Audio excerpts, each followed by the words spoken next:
At share ko na rin sa inyo guys kung kayo lang mag-isa maghigpit ng makina. Ang technique nyo guys, kung maghigpit ka ng crankshaft ay itagilid nyo lang ito. Ganyan. Tapos ang higpit ito ay 65. Higpit. Yan.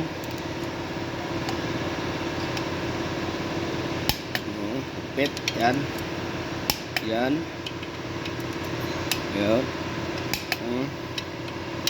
Para hindi na kayo mag-wrestling. Ganyan lang technique. Yan.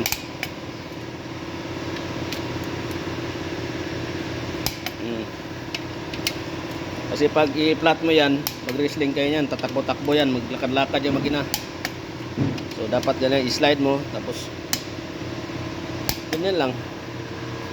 So para hindi ka mahirapan maghawak dito sa kaha niya.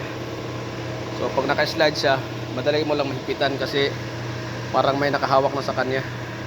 So ganun lang. Main 65, out 30.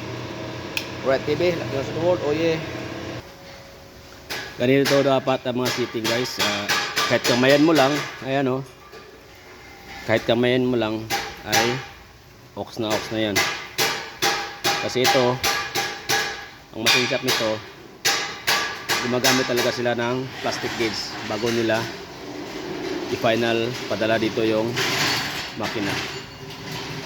So ganun kami dito, ganun din ako. Sinabihan ko na yung mga machine shop dito na ayokong hindi kayo gagamit ng plastic gauge. Dapat may plastic gauge talaga para ayokong mahirapan ako sa kalisod pag may problema sa akin lahat kasi ako gumagawa. So ganun lang, ganyan lang ka easy oh. Yan oh, napakaganda ng dapat ganyan lang. Huwag kayong pag may sasabit, huwag niyo ituloy yan kasi delikado yan. Dapat maganda ang kanyang daloy. Ganyan oh, maganda ang daloy ng trapiko. Alright baby, rocking all to the world. Oh yeah. Yun. Kaya ihipan mo lang hangin ay umiikot na siya. Alright.